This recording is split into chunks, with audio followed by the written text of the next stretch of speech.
Three cadets jokingly asked the old veteran his call sign, until his reply made them step back. Hello everyone.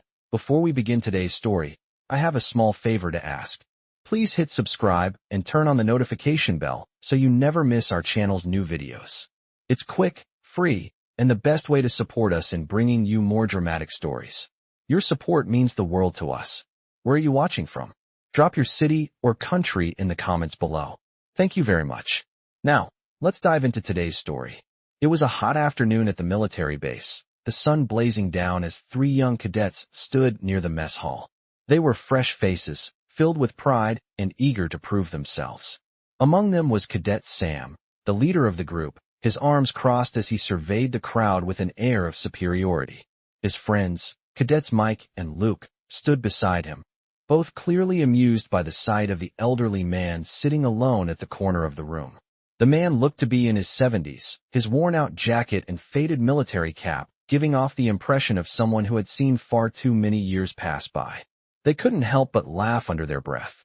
"Hey, Grandpa," Sam called out loudly, walking over to the old man with a smug smile. "What's your call sign? I bet it's something like old-timer or dusty." His voice dripped with sarcasm, a playful taunt that was far more disrespectful than he realized. The old man, sitting perfectly still, didn't respond immediately. He didn't even look up. His hands rested on his lap, fingers gently gripping his cane. He wasn't bothered by their remarks, but his eyes told a different story. The cadets chuckled, expecting a reaction, but none came. "Come on, old man," Luke chimed in. "Are you even military? What's your rank?" The group of cadets laughed, clearly enjoying the moment. The old man still didn't respond, his gaze fixed on the window, watching the wind stir the trees outside. Mike, growing impatient, leaned closer. "You're just a civilian, aren't you? You don't even belong here. You should be at home watching TV, not sitting in a mess hall like you've got anything to prove."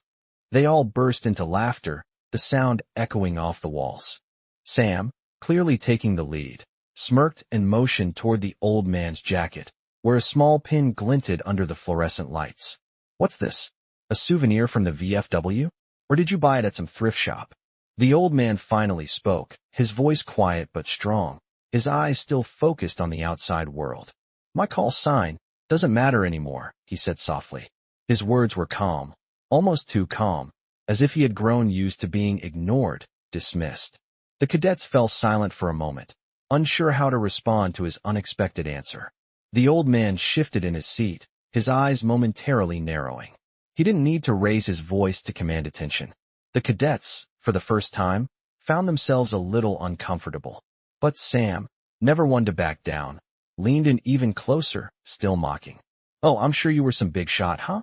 Maybe you were a hero back in the day. What, a combat medic? A pilot?" The others snickered, but the old man's gaze remained steady, unflinching. He wasn't bothered by their words. Instead, his mind drifted back in time, back to the days when he truly was someone far more than these cadets would ever understand. He closed his eyes briefly, the sound of distant gunfire and the heat of the desert filling his senses. The memory was vivid, the moment when his call sign had truly meant something, when it had been earned through sweat, sacrifice, and courage. A brief flash of a battle, a time when he had saved lives, led men, and fought through unimaginable odds. The memory lingered for only a moment, but it was enough to stir something deep inside him. "I've seen enough," the old man said softly, his voice carrying a quiet weight. He wasn't angry. He wasn't upset. He just knew they would never understand. Sam chuckled, shaking his head. "Yeah, sure, Grandpa. Whatever you say. I bet you were a real hero back in your day." But before Sam could continue, a shadow fell over the group. They turned to see a senior officer approaching, his face hard with authority. The cadets straightened up, their playful arrogance faltering for the first time. The officer's presence was enough to silence them. He didn't need to speak. His uniform, decorated with badges of honor, spoke for him. He stopped in front of the old man, his eyes scanning him with a mix of recognition and respect. Without a word, the officer turned to the cadets, his gaze sharp and unforgiving. "Step back," he ordered, his voice cold and precise. "This man has earned more respect than you'll ever know." The cadets froze, their mouths hanging open as the reality of the situation began to dawn on them. The officer, now standing at attention, turned back to the old man, his posture shifting from stern to reverent. "Sergeant Major," the officer said, his voice now filled with awe. "It's an honor to be in your presence, sir." The cadets stood in stunned silence as the weight of the situation settled over them. The old man, this unassuming figure, had been someone far more significant than they could ever imagine. I was sitting in the corner of the mess hall, quietly sipping my coffee, when I felt the eyes on me again. They were still whispering, still laughing under their breath. The cadets, young and full of arrogance, had made their mockery known. But this time, it wasn't like the others. This time, something was different. The atmosphere in the room had shifted. They had no idea who I was, what I had done. They probably didn't even care. Their world was one of badges, ranks, and flashy uniforms. My world, though, was one of silence, scars, and memories that would haunt anyone else. I didn't respond to their taunts. I didn't need to. But when one of them, Sam, asked me for my call sign, it was the first time in years that I let a small part of my past slip. "It doesn't matter anymore," I had said, my voice quiet but firm. It was true.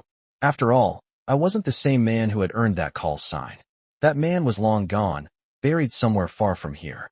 But what they didn't know, what they couldn't know, was that I wasn't just some old man sitting alone in a corner. I had seen things they couldn't even imagine, done things they would never be able to understand. And for just a moment, I let that truth hang in the air. But Sam, the leader, wasn't ready to stop. He wanted a fight, a reason to prove his worth, even if it was at the expense of an old man's dignity. "Old-timer," he taunted, his voice dripping with sarcasm. "You sure you even have a call sign? What, Dusty? Or maybe Grandpa?" His friends laughed, egging him on. I had heard it all before. I had lived it. But there was no anger in me, just a kind of deep, weary sadness. They were kids. They didn't know, and they never would. I didn't even have to look at them as I spoke. "You don't need to know my call sign," I said. "It's just a part of something that's long gone." That should have been the end of it, but it wasn't. Sam wasn't satisfied. He wanted to dig deeper, to get under my skin, to find out if I was the hero he thought I was, or if I was just another old man who got lucky in his youth. "Oh, come on," he sneered. "A hero, huh? What's the story? A medic? A helicopter pilot? Someone who fixed broken machines?" The laughter grew louder, but it didn't affect me. The memories started to flood back, unbidden but undeniable. I was no longer sitting in a mess hall. I was back in the jungle, a young man again, a sergeant, leading my men through a storm of bullets and smoke. I was carrying my brothers out of the fire, patching them up, dragging them to safety. That was my call sign, a man who would never leave a man behind. And there it was again, the moment that defined my life, the one that stayed with me long after the medals and ribbons had been forgotten. I could still feel the weight of the blood-soaked bandages, the grim determination in my heart. "I know how to fix what's broken," I said, the words coming out before I could stop them. It wasn't an answer to their mockery. It wasn't for them. It was for me, for the man I used to be, for the men I used to lead. The laughter stopped, but not because they were afraid. No, it stopped because they didn't understand. They were lost in their own world, their own shallow sense of what mattered. They couldn't see the depth of what I had lived through, what I had seen. They couldn't understand the weight of it. And I didn't expect them to. But what I did expect, what I had learned in all those years was that when you've seen enough, when you've done enough, people stop questioning. They stop mocking. But Sam wasn't done. He pushed harder, stepping closer, trying to break me, trying to prove that his generation was better, smarter, faster. "I still think you're full of it, old man," he said, his voice low and mocking. But just as he took another step toward me, something shifted. The air grew heavier, the tension thicker. The door to the mess hall opened, and in walked a man in full military dress. His uniform gleamed in the fluorescent light, his boots clicking sharply against the floor. He walked with the kind of purpose that commanded attention. The cadets froze. They didn't know who he was, but I did. I knew that walk, that presence. It was General Hayes, a man who had seen it all, who had been through the fires and come out unscathed. A man who didn't need to say a word to make people stand at attention. His eyes locked onto me, and for a moment, the whole world seemed to pause. The cadets, still too cocky for their own good, turned to see who had entered. But when they saw the general, something inside them clicked. They straightened up, instinctively pulling their shoulders back. General Hayes didn't even acknowledge them. He didn't need to. He walked straight toward me, his eyes softening just for a moment. When he stopped in front of me, he didn't speak immediately. He just stood there, for what felt like an eternity. Then, without any hesitation, he brought his right hand up to his brow in a sharp, perfect salute. The cadets stood frozen, their mouths hanging open as they watched. "Sergeant Major," General Hayes said, his voice deep and filled with respect. "It's an honor to be in your presence." And just like that, the room was silent. The cadets didn't know what to say. They didn't understand what had just happened. But I did. And for the first time in years, I felt something stirred deep inside me. It wasn't pride, not exactly. It was recognition. Recognition that I wasn't just the old man in the corner. I was more than that. I had earned that call sign, that respect, and I didn't need to prove it to anyone. Not anymore. I stood there, my heart beating faster than usual, as the realization began to hit me. The general, General Hayes, had just acknowledged me, the old man, with a salute. Not just any salute. A salute that carried weight, respect, and history. It wasn't something I had expected, not in a place like this. Not with these young cadets who had thought so little of me just moments before. Sam, the one who had mocked me the most, now stood frozen in his place, his face pale, as if the very air had been sucked out of the room. The other cadets were no different. Their smirks, their mocking laughter, all of it vanished in an instant. The general's presence had done something to them, something that I had known would happen, but never expected to witness. I glanced at Sam, his mouth still hanging open, his hands stiff at his sides. He didn't know how to respond. They didn't know what to say. The silence was deafening, stretching out for what seemed like an eternity. General Hayes turned to the cadets, his voice steady but commanding. "You will show this man the respect he deserves," he said, his tone leaving no room for argument. "Do I make myself clear?" The cadets, still in shock, nodded quickly, their eyes wide. Hayes didn't even look at them as he turned back to me, the general's face softening just for a moment. "Sergeant Major," he said again, this time with more warmth in his voice. "I'm sorry it took this long for anyone to recognize you." I could feel the weight of his words, but I didn't need him to apologize. I didn't need anything from him. I had lived a long life, a life that was defined not by the medals or the accolades, but by the people I had fought for, the lives I had saved, and the ones I had failed to save. That was my legacy. I wasn't interested in the glory anymore. What mattered to me was knowing that, in that moment, I had earned something far more important than respect, understanding. The cadets were still trying to process what had just happened, their brains struggling to catch up with the sudden turn of events. It wasn't just their confusion that held them in place, but a sense of guilt. Guilt they probably didn't even realize was settling in their chests. "It's all right, General," I said, breaking the silence. My voice was soft but steady. "They don't know, but they will." General Hayes nodded, giving me a look of quiet admiration. "They will," he agreed. "And that's why I'm here today." His voice shifted, and I knew he was about to reveal something more than just a simple apology. "Sergeant Major," he said, his eyes locking with mine, "I've been trying to find you for years. You were a ghost, a legend, and I needed to tell you that what you did, what you sacrificed, has never been forgotten." For a moment, I felt a strange wave of emotion wash over me, one I hadn't expected. It wasn't pride. It wasn't even nostalgia. It was something deeper, a kind of recognition that resonated with the core of who I was. I had done the job, done it well, and never once sought a thank you. But hearing it now, after all these years, felt like a weight had been lifted from my shoulders. I nodded, swallowing the lump in my throat. "It's been a long time, General," I said, my voice quieter now. "A lot of things have changed." The general's eyes softened further. "You're right, Sergeant Major. But some things, some people, never change. And you're one of them." The words struck me harder than I thought they would. It was true. I was still the same man, still the same soldier. I hadn't moved on from the past because, in many ways, it had never left me. It was a part of who I was. As the silence stretched on, I could see the cadets starting to shift, some of them still staring, others clearly struggling with what had just occurred. They had thought they were in control. They had thought they could dismiss me. But now, they were learning a hard lesson about respect, about history, and about the power of a person's story. Finally, after what seemed like forever, Sam took a tentative step forward, his voice shaky but sincere. I'm sorry, sir, he said, his head bowed slightly. We didn't know. I nodded, a small smile tugging at the corners of my lips. You didn't, but now you do, and that's what matters. As Sam and his fellow cadets stood there, a new understanding starting to settle in, I felt something inside me stir. Maybe, just maybe, this was what I had been waiting for. Not recognition, not glory, but the passing of knowledge. The passing of the torch to the next generation. And in that moment, I realized that my story, our story, would live on in them. They would carry it forward, whether they realized it or not. And that, more than anything else, was worth everything. I stood there for a moment, the room heavy with silence, the weight of the general's words still hanging in the air. The cadets, all three of them, were still frozen, their minds racing to process what had just happened. But in that silence, I could feel the shift. The mockery, the arrogance, they were gone, replaced by something more important, respect. It wasn't something they had been taught in their training, something that came from a manual or a drill. It came from something deeper, something earned through years of hard work and sacrifice. It wasn't the kind of lesson you could get from a textbook or a class.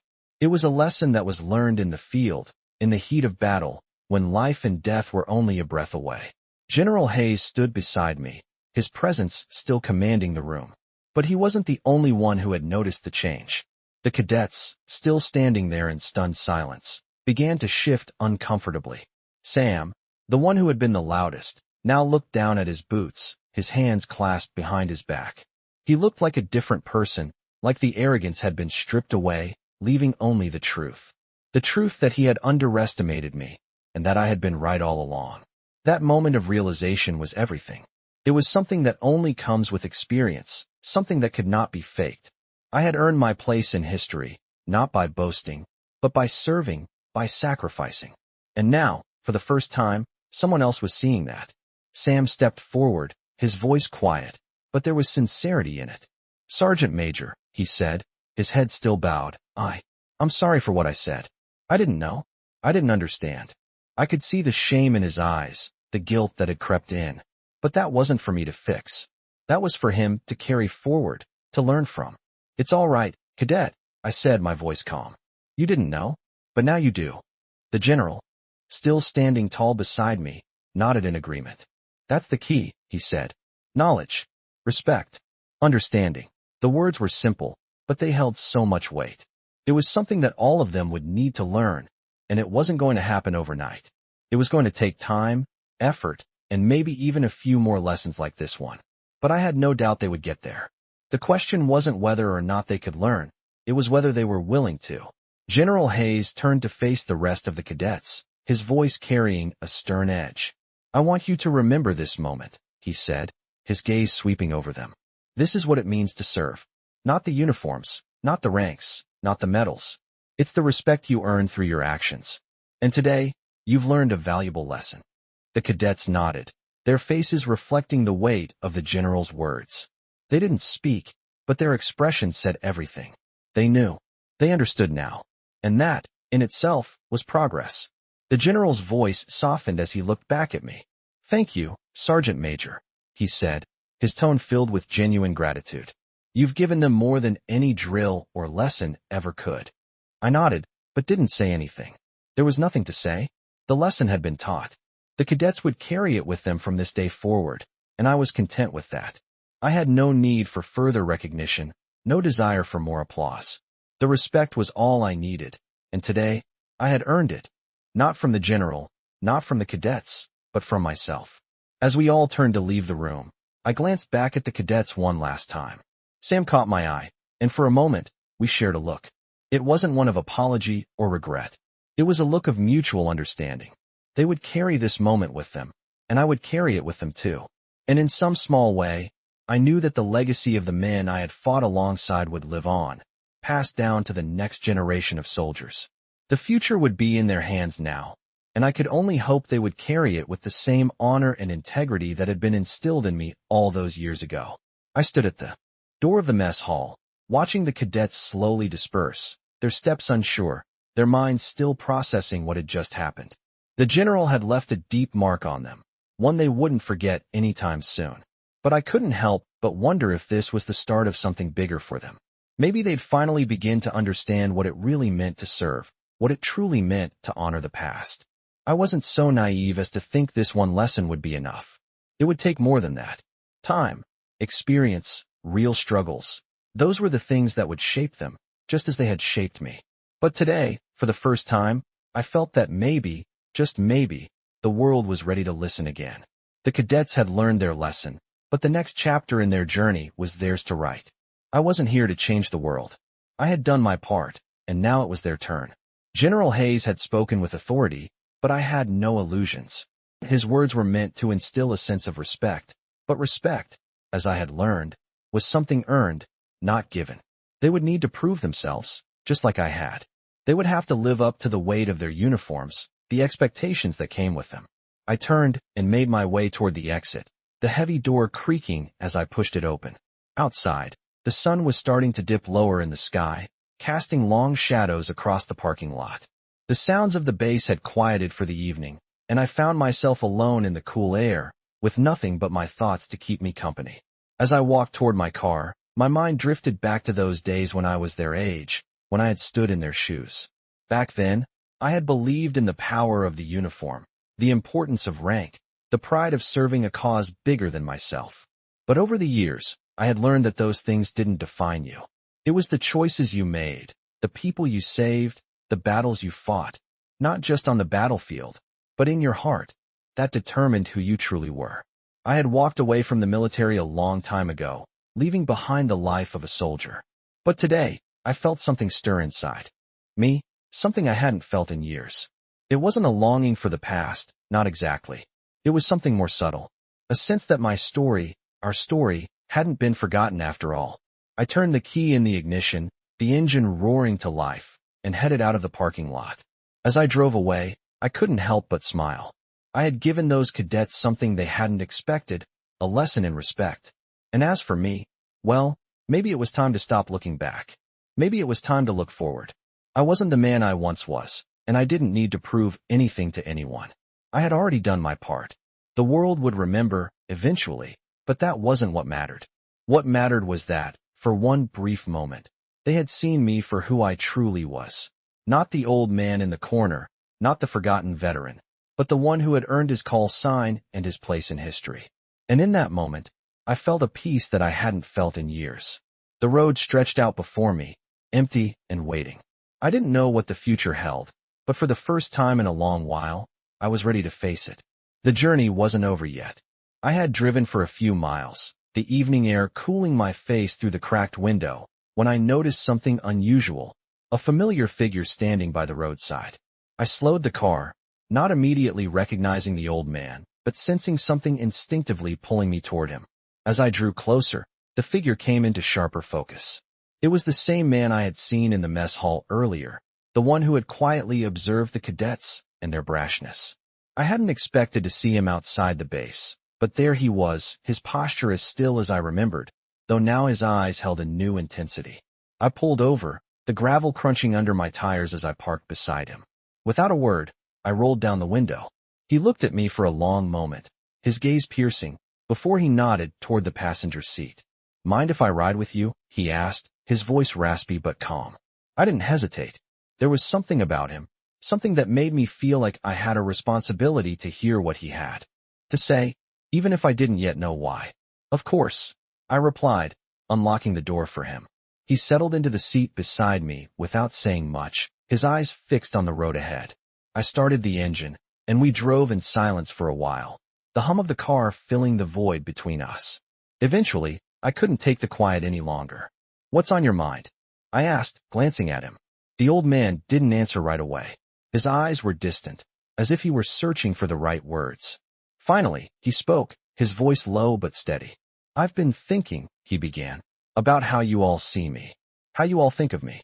You think I'm just some old man, some forgotten relic of a past long gone.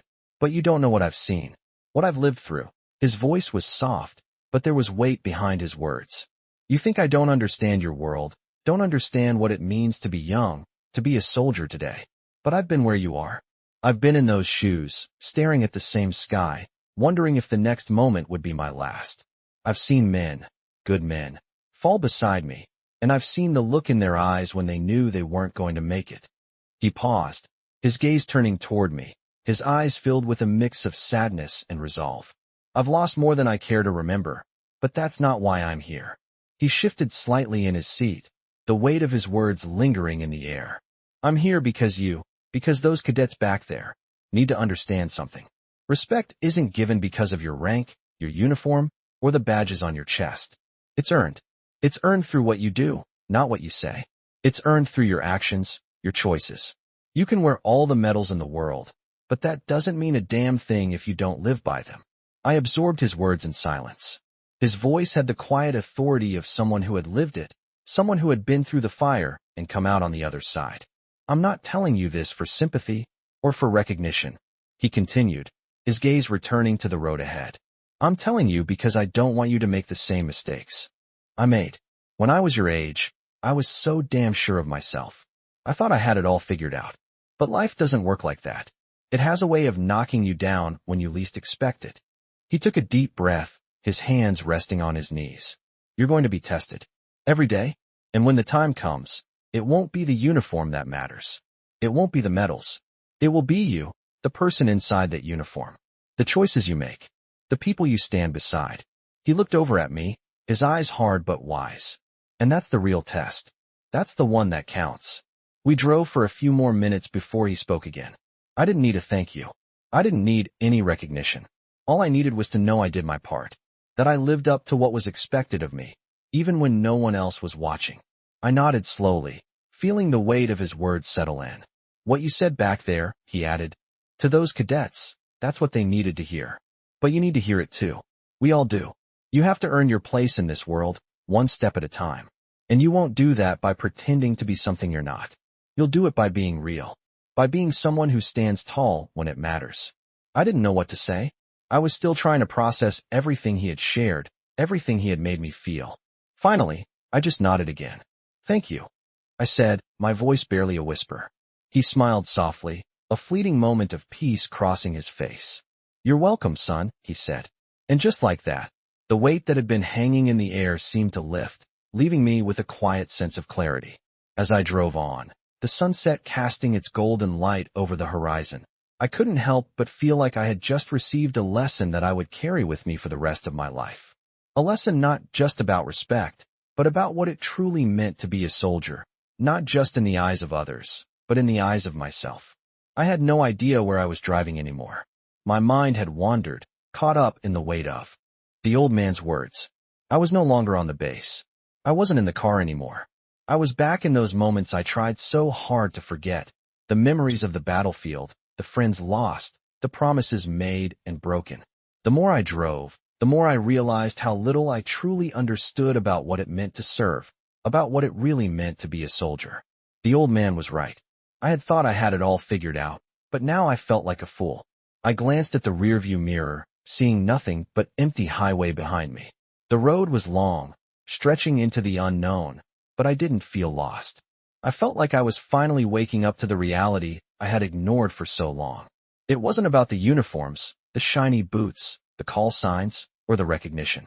It was about something deeper, something that couldn't be measured by a badge or a ranking. It was about standing up for what was right, for the people you cared about, for the sacrifices that were made, not just by soldiers, but by everyone who had ever given up something for the greater good. The old man hadn't said much, but every word had resonated deep within me, like an echo in a cavernous space.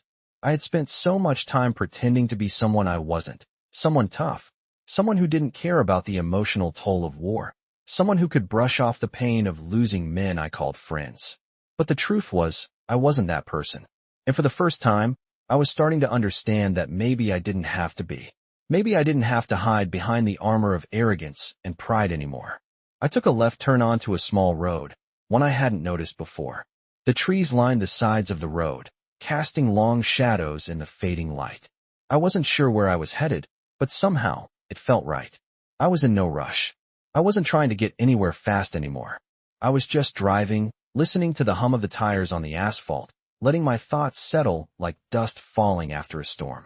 I pulled over after a while, stopping beside a small lake that I hadn't even realized was nearby. The water shimmered under the low light, reflecting the fading orange of the sunset. I sat there for a long time, not moving, not thinking, just breathing in the cool evening air. The weight in my chest was still there, but it was different now. It wasn't just the burden of duty. It wasn't just the endless stream of memories that haunted me. It was the realization that I had something to give back, that I wasn't done yet. The old man's words kept playing in my mind. Respect, not earned through rank or uniform, but through action, through choice, through sacrifice. I had known that. I had lived it. But I had forgotten. Maybe that's the thing about life. It's easy to forget.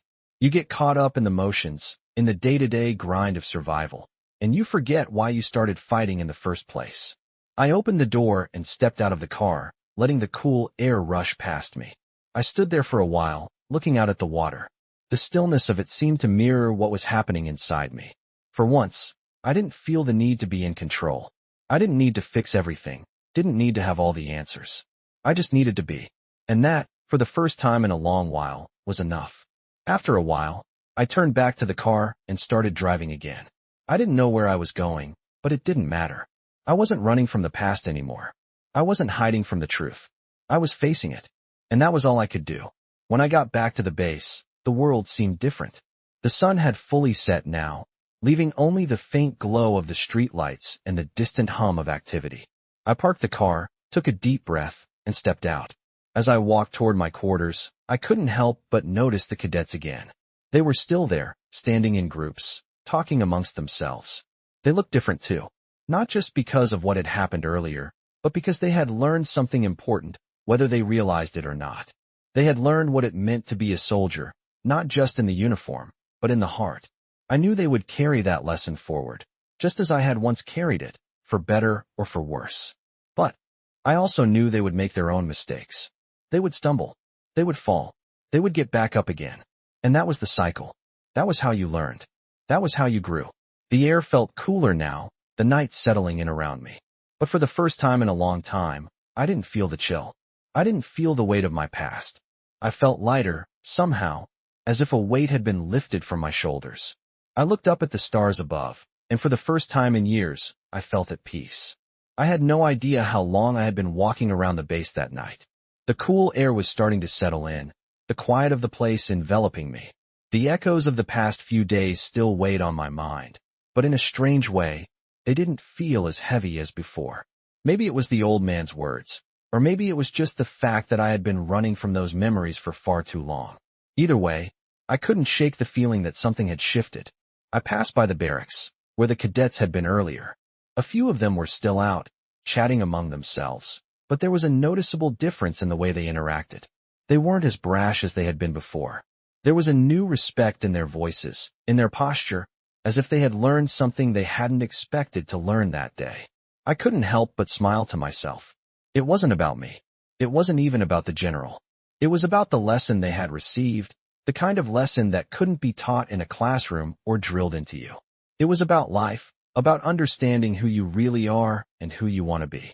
That kind of lesson had to come from within. I kept walking, my footsteps light, the air crisp with the promise of a new day. I wasn't sure where I was headed, but it didn't matter. For the first time in years, I felt a sense of peace settling over me. The weight of the past wasn't gone, but it didn't have the same power over me anymore. I had learned to carry it, not let it carry me. As I walked toward the edge of the base, I saw a figure in the distance. At first, I couldn't make it out, but as I got closer, I realized it was the old man. He was sitting on a bench, looking out over the darkened horizon, his figure silhouetted against the starry sky. I approached him slowly, not wanting to disturb his quiet contemplation. But when he heard my footsteps, he turned toward me, his eyes sharp despite the years that had passed. "You're still here," he said softly, as if he had been waiting for me. "I thought you would have left by now." I shook my head, taking a seat next to him. "I think I needed some time," I replied, my voice quieter than usual. "Some time to think." The old man nodded slowly, his eyes turning back to the horizon. "We all need time," he said, his voice carrying a weight that only someone who had seen as much as he had could have. "But sometimes, Time doesn't give us the answers we're looking for. Sometimes, we have to make our own answers. I looked at him, not sure where he was going with this. What do you mean? He turned to me, his eyes soft, but filled with a lifetime of experience. You'll understand one day, he said. It's not about finding the answers. It's about knowing what to do with the questions. Life will throw all sorts of challenges at you, but it's not the challenges that define you. It's how you face them, how you choose to respond. I thought about his words for a moment, letting them sink in. He was right. It wasn't the easy moments that shaped us. It was the hard ones, the ones that made us question everything we knew. But those were also the moments that defined who we were. And that's when it hit me, the thing I had been searching for all this time. The answers weren't out there somewhere. They were inside me all along. I just had to take the time to listen. You've done a lot, haven't you? I asked, my voice barely above a whisper. The old man's face softened, a brief smile crossing his lips. I've done enough, he said. But there's always more to be done. It's not about finishing the work. It's about making sure you did it right, that you did it for the right reasons. I nodded slowly, his words settling deep in my chest. It was a feeling I couldn't quite explain, but it felt like everything had shifted, like I was seeing the world through a new lens. I wasn't just a soldier anymore. I was something more. And it wasn't just about me. It was about the people I had served with, the ones I had fought for, and the legacy we all left behind. Thank you, I said quietly, looking over at the old man. He didn't say anything in response, but I could see the understanding in his eyes. He didn't need to speak. We both knew that the journey wasn't over. But for the first time, I felt ready for whatever came next. We sat there for a while longer, the sound of the wind in the trees the only noise between us. The stars above seemed a little brighter now, their light cutting through the darkness like a beacon, reminding me that no matter how far I had come or how much I had lost, I was never truly alone. There was always something to guide me, always something to look forward to. I stood up, finally ready to leave, but before I did, I turned to the old man one last time. Take care of yourself, I said. He nodded, a quiet acknowledgement, and then turned back to the horizon. As I walked away, I realized that I wasn't just walking toward the future. I was walking with it, carrying everything I had learned along the way. The road ahead wasn't always clear, but it didn't have to be. As long as I kept moving forward, I knew I would find my way. And maybe, just maybe, that was enough. I had no idea what time it was when I walked back onto the base. But the night had grown deeper, the lights of the barracks flickering like distant stars. The quiet seemed louder somehow, the hum of the bass now a soft backdrop to my thoughts. The words of the old man still echoed in my mind, reminding me of things I had tried to push aside for too long. I had learned something that day, not just from him, but about myself. The doubts, the regrets, the fears that had built up over the years, they were still there, but they no longer had the power to control me. I was free of them, at least for now. Walking through the base felt different. The cadets, the officers, even the groundskeepers, they all seemed to carry their own stories, their own burdens, just as I had. We were all the same in the end, weren't we? We fought not just for a cause, but for something deeper, something inside. I passed by the mess hall again, the lights flickering as the cadets and soldiers inside carried on with their routines. But this time, there was no laughter, no smug confidence. The air had shifted, and the lessons from earlier in the day had settled into their minds. I could see it in their eyes as I walked past. There was a new understanding, an unspoken respect that wasn't there before. As I reached the edge of the base, I saw the general's car parked by the command building. The lights from inside illuminated the shadows, and for a moment, I just stood there, watching. The weight of the world seemed to press down on that building, but I knew the general was inside, making decisions that would shape the future. Maybe that was the hardest part, the waiting. The knowing that the choices we made today would be the ones we had to live with tomorrow. I took a deep breath, letting the cool night air fill my lungs. It was a reminder that I was still alive, that I still had time to make a difference. As I turned to head back to my quarters, I saw Sam from earlier, standing alone by the entrance to the barracks. His shoulders were slumped, his face a mask of contemplation. I couldn't help but stop and watch him for a moment. He had changed since the earlier confrontation, and I knew that he, more than anyone, would carry the lesson forward. We all would. The general had taught us one thing. It wasn't enough to just fight the battles in front of us. It was the battles within ourselves that truly defined us. I walked past Sam, my footsteps echoing in the silence of the night. He didn't notice me, lost in his thoughts. But I didn't need him to. The change had already begun. The future wasn't about the uniforms we wore or the titles we carried. It was about the choices we made, the integrity we held on to, and the way we respected the people beside us. That was the true test of character. I made my way back to my room, the feeling of peace settling over me once more. The old man had been right. I wasn't just a soldier. I was a part of something bigger, something timeless. And as I lay down to sleep, I knew that whatever tomorrow brought, I would face it with the same resolve I had always carried. Quiet, steady, and true. I woke up the next morning to the sound of the base coming to life. The low hum of activity filled the air, soldiers moving, vehicles rolling in and out of the gates. I sat up in bed, rubbing my eyes, but something felt different today. It was as if the weight I had been carrying for so long had finally lightened, not gone, but eased. The old man's words from the night before echoed in my mind, more so now than ever. I was part of something bigger, something more important than just my uniform, than just the rank I carried. I had learned something I hadn't expected to learn. The truth wasn't just in the drills or the missions. It was in the people around me, the lives I had touched, and the ones that had touched mine. As I got dressed, my uniform feeling less like a shield and more like a responsibility, I walked toward the mess hall. The sun was just beginning to rise, casting long shadows across the parking lot. The cadets were already there, standing in groups, talking in hushed voices. They looked different today. There was no laughter, no taunting. Instead, there was a kind of quiet respect, a stillness that hadn't been there before. I couldn't help but notice Sam in the middle of the group, standing slightly apart from the others.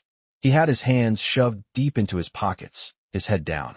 He looked lost in thought, as if still trying to process everything that had happened the day before. I didn't know if he would ever fully understand what it meant to be a soldier, but I knew this was a start. I made my way toward him, not wanting to disturb him, but also knowing I had to say something. He looked up as I approached, his eyes meeting mine, and for a moment, there was a flicker of recognition. "Sergeant Major," he said quietly, his voice rough but steady. "I didn't expect to see you this morning." I nodded, offering a small smile. "You didn't expect me to leave?" I said, my voice low. He didn't reply at first, just glanced down at his boots, shifting uneasily. Then, after a long pause, he spoke again. "I'm sorry for the way I acted yesterday. I was out of line." The apology was unexpected, and it took me off guard for a second.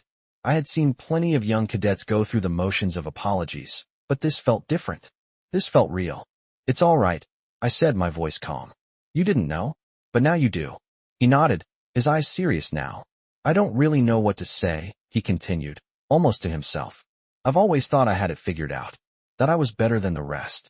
But what you said, what the general said, it's a lot to take in." I could see the struggle in his eyes, the way he was trying to make sense of everything. I knew that feeling all too well. The feeling of being forced to confront yourself, to realize that you weren't as certain of things as you once thought. "It's not about being better," I said, my voice steady. "It's about being real. It's about being someone who stands up when it matters, who does what's right, even when it's hard. You won't always get it right, but that's how you learn. That's how you grow." He looked up at me then, a quiet understanding dawning in his eyes. "I think I get it now," he said, his voice soft but filled with resolve. "It's not about the uniform or the medals. It's about who you are underneath all of that." I smiled, a small nod of approval. "Exactly," I said. "It's about the person you choose to be when no one's watching, when the mission is over, and the accolades have faded. That's what makes a soldier." We stood there in silence for a moment, the sounds of the bass fading into the background. I could feel the weight of the past lifting, not just from me, but from him too. It wasn't something that could be fixed in a single conversation, but it was a start. And that was all any of us could ask. Finally, Sam broke the silence. Do you think I can ever be like you?" he asked, his voice filled with uncertainty. I chuckled softly, shaking my head. "No," I said. "You can't be like me. But you can be the best version of yourself. That's all anyone can do." He nodded slowly, the weight of his thoughts still heavy on his shoulders, but his expression was different now. He wasn't the cocky cadet I had met yesterday. He was someone else now, someone who was ready to face whatever came next with a new perspective. As I turned to leave, I could hear him speaking to the other cadets, his voice quieter, more serious. It was a good start, a sign that the lesson hadn't been wasted. I walked away, feeling the calm that came with knowing the right thing had been done. The road ahead wasn't clear, but I wasn't afraid of it anymore. I knew the lessons I had learned would stay with me, and I knew that someday, they would stay with Sam too. I had returned to my quarters that evening, my mind still processing everything that had happened in the past few days. The lessons, the words from the old man, the quiet moments with the cadets, they all mixed together in my thoughts like a storm that wouldn't settle. But there was something else now, something deeper. I couldn't shake the feeling that I was being pulled into something much bigger than I had imagined. It wasn't just about the military anymore. It wasn't about being a soldier or wearing the uniform. It was about something that transcended all of that. It was about the people, the choices we made, and the consequences of those choices. I sat on my bed, looking out the window at the stars that lit up the night sky. The same stars that had been there when I first joined. The same stars that had watched over every mission, every fight. And yet, for the first time, they didn't feel as distant. They felt close, like they were finally within reach. I had always thought that what mattered most in this life was the work we did, the impact we made. But now I realized that wasn't the whole picture. The real impact wasn't about accolades or recognition. It was about how we lived, how we treated others, and the legacy we left behind. I thought about Sam, the cadet from earlier. He had taken the lesson to heart. I could see it in his eyes. He had apologized, not just for the disrespect he'd shown, but because he was starting to understand something important. The world wasn't black and white. There was more to it than just following orders or being the best. It was about being human, about respecting those around you, no matter their rank or their past. I didn't know what Sam's future held, but I hoped he would carry this lesson with him. It wasn't something that would be learned overnight, but it was a start, and that was more than I could have asked for. The sound of footsteps outside my door interrupted my thoughts. I turned to see the silhouette of someone standing in the doorway. It was the general. He looked tired, his uniform slightly disheveled, as if he had been through a long day of meetings and decisions.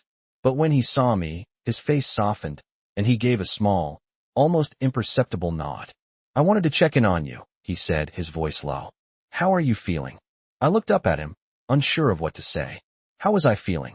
There was a part of me that felt like a weight had been lifted, and another part that still felt like I was waiting for something to happen, for something to click. "I'm good," I replied honestly, though it was more than just good.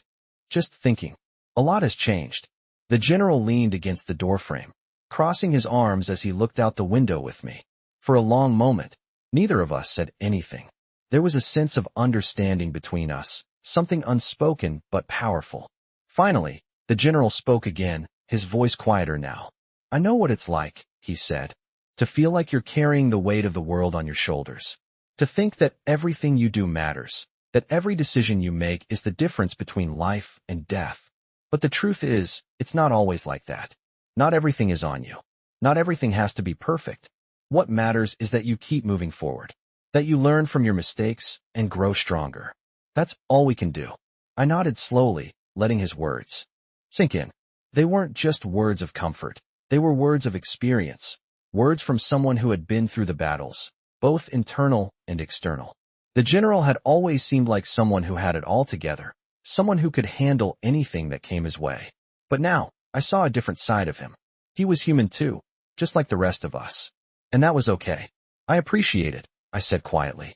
"I don't know if I'll ever have all the answers, but I think I'm starting to figure it out."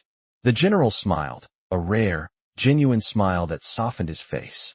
"You will," he said, his tone firm yet reassuring. "It's a journey, and every step you take, no matter how small, brings you closer to the person you're meant to be." He paused, looking me directly in the eyes. "You've already come a long way, you know, and I have no doubt that you'll continue to grow. You'll make a difference, in ways you can't even imagine yet." I felt a sense of gratitude welling up inside me, something I hadn't expected. It wasn't just for his words, but for the quiet understanding that had passed between us. We were both on the same journey, each of us trying to make sense of this world in our own way. "Thanks, General," I said, my voice steady. He nodded once more, his expression softening before he turned to leave. "Take care of yourself," he said, his voice carrying a note of finality. And remember, every day is a new opportunity to learn. As he walked out, I sat there in silence for a while longer, the weight of his words settling in. I wasn't alone in this. None of us were. We were all in this together, learning, growing, and doing our best. And as long as I kept moving forward, I knew I would be okay. I woke up the next morning with a strange sense of clarity, as if everything from the past few days had slowly fallen into place. The weight of the previous night's reflections had settled into something more solid now, more real. As I stood up, the room felt quieter than usual, even though I knew the base was waking up outside. I had learned things I didn't expect to learn about myself and the people around me. I had thought I knew what it meant to be a soldier, but there was so much more to it than that. I got dressed slowly, moving through the motions. It felt different now, not like I was preparing for something specific, but like I was getting ready for a new chapter in a story I had been living for far too long without really realizing it. The sun had just begun to break through the clouds when I made my way to the mess hall. The morning was crisp, and the sounds of soldiers and cadets starting their day echoed around the base. But today, there was something else. Something in the air felt different. As I walked through the mess hall, I saw the cadets again, sitting in their usual spots. But they weren't laughing, and they weren't talking like they used to. There was a quiet intensity in their posture, something more serious than I had ever seen. Sam was sitting at one of the tables, his eyes focused on the tray in front of him, looking deep in thought. I walked past him, making my way to the coffee station. I could feel his eyes on me, but I didn't turn. Not yet. I filled my cup, the warmth of the liquid grounding me, giving me something to focus on. I didn't know if Sam was ready to face the reality of what had happened, but I knew that it had changed him. And that was enough for now. As I turned to leave, I heard his voice. "Sergeant Major," he said, his tone different from the day before, quieter. I turned to face him, seeing the uncertainty in his eyes, the way his posture had shifted. There was a part of him that had opened up overnight, something that hadn't been there before. "Can we talk?" he asked. I nodded, walking over to his table. "What's on your mind, cadet?" I asked, leaning against the edge of the table. He looked up at me, his gaze steady now, not the cocky arrogance I had seen the day before. "I've been thinking," he started, his voice hesitant, "about everything you said, about everything that happened. I didn't really get it at first. I thought I did, but now I feel like there's so much more to being a soldier than just following orders, getting the job done." He paused, looking down at his tray, his fingers tapping nervously. "It's about who you are, isn't it? What you stand for." I nodded slowly, taking in his words. "Exactly," I said quietly. "It's about more than just the uniform, the rank, or the medals. It's about how you live, how you treat the people around you, and what you do when no one is watching." He met my eyes, and for a moment, I saw something there, something like understanding, like he was beginning to get it. "I think I understand now," he said, his voice firm. "I've been so caught up in wanting to be the best, to be better than everyone else, that I didn't even stop to think about what that really meant. But it's not about being the best. It's about being the person you can be proud of when the day's over, when the mission is done." His words hit home, and I couldn't help but feel a sense of pride, not for myself, but for him. He had figured it out, at least part of it. The road ahead would be long, but he had taken the first step. "You've got it," I said, giving him a small smile. "And you'll keep learning, keep growing. That's all any of us can do." We stood there for a moment, the noise of the mess hall continuing around us, but somehow, it felt distant, like we were in our own world for just a few seconds. Finally, Sam spoke again. "Do you think I'm ready?" he asked, his voice soft, uncertain. I thought for a moment before answering. "I think you're on the right path," I said. "No one is ever really ready. You just keep moving forward, doing the best you can." He nodded, a small smile tugging at the corner of his lips. "Thanks," he said, his voice stronger than before. "For everything." I patted him on the shoulder before turning to leave. "You've got this, cadet," I said over my shoulder as I walked away. The rest of the day passed in a blur, the tasks and responsibilities of the base settling back in. But something had changed, and it wasn't just with Sam. It was with all of us. The lesson wasn't just for the cadets. It was for me too. We were all learning, all growing. And even if we didn't always get it right, we kept moving forward. That was all we could do. The sun had set by the time I made my way back to my quarters. I felt different, lighter somehow. I wasn't sure what the future held, but I knew one thing. I was ready for whatever came next. The journey wasn't over, but I was no longer afraid of it. And for the first time in a long time, I felt at peace with that. I woke up the next morning, the early light filtering through the blinds of my quarters, casting long shadows on the floor. The air was still cool, a reminder that the seasons were slowly changing, but the base was as busy as ever. I had gone through the motions for so long, waking up, putting on my uniform, doing my job, but today felt different. I felt different. The events of the past few days had shifted something inside me. The old man's words, the cadet's respect, the lessons I had learned, they all came together in a way I hadn't expected. There was a purpose to all of it, something that went beyond the uniform and the rank. It was about living with integrity, treating others with respect, and knowing that what you did in the moments when no one was watching mattered just as much as the moments when the world was looking. As I got dressed, I couldn't help but think about Sam. The way he had come to me, the way he had apologized, and the sincerity in his voice. I had seen that same look in myself many years ago, when I had finally understood what it meant to be a soldier. It wasn't about being the best or proving something to others. It was about being the best version of yourself, no matter the circumstances. I left my quarters and made my way to the mess hall. The base was starting to come to life, the usual hum of soldiers going about their routines. But this time, it felt quieter, more purposeful. As I entered the mess hall, I saw Sam again, sitting at the same table from yesterday. He wasn't with the other cadets. He was sitting alone, his head down, lost in thought. For a moment, I debated whether or not to approach him. But then I remembered what the old man had said. Sometimes, it's not about the big gestures. It's about the quiet moments, the ones where you can make a difference without saying a word. I walked over to him and took a seat across from him. Sam looked up, his eyes meeting mine, and for a brief second, I saw something that hadn't been there before, an understanding. He didn't need to say anything. I could tell that he had made peace with what had happened. I think I get it now, he said, his voice low but firm. It's not about the medals, or the rank, or the uniform. It's about who you are when it all comes down to it. The person you are when no one else is looking. I nodded, feeling a sense of pride well up inside me. Exactly, I said. You're learning, cadet. And that's the most important thing. The rest will come in time. Sam smiled. A genuine smile this time. And I could see the weight that had been there before lift from his shoulders. The tension was gone. He had found his way, or at least the beginning of it. I didn't know where the journey would take him, but I had no doubt he would be okay. We sat in silence for a few moments, the clatter of plates and conversation filling the background. But for me, the world felt still, focused. Finally, Sam stood up, giving me a small nod before heading toward the door. Thanks, Sergeant Major, he said over his shoulder, his voice full of respect. I'll keep learning. I watched him go, feeling a strange sense of finality. The cadet had come full circle, and in a way, so had I. As I sat there alone, I realized that this was the essence of being a soldier, not just following orders, not just wearing the uniform, but learning and growing, even when it was hard. And that lesson wasn't something that could be measured in ranks or medals. It was something deeper, something that could only be earned through experience.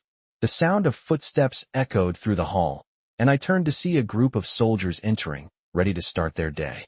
They looked at me, some with recognition, others with curiosity, but there was no arrogance, no disrespect, just quiet acknowledgement. It was a small thing, but it meant everything. I stood up, stretching slightly, the weight of the past few days settling into something lighter, something I could carry with me.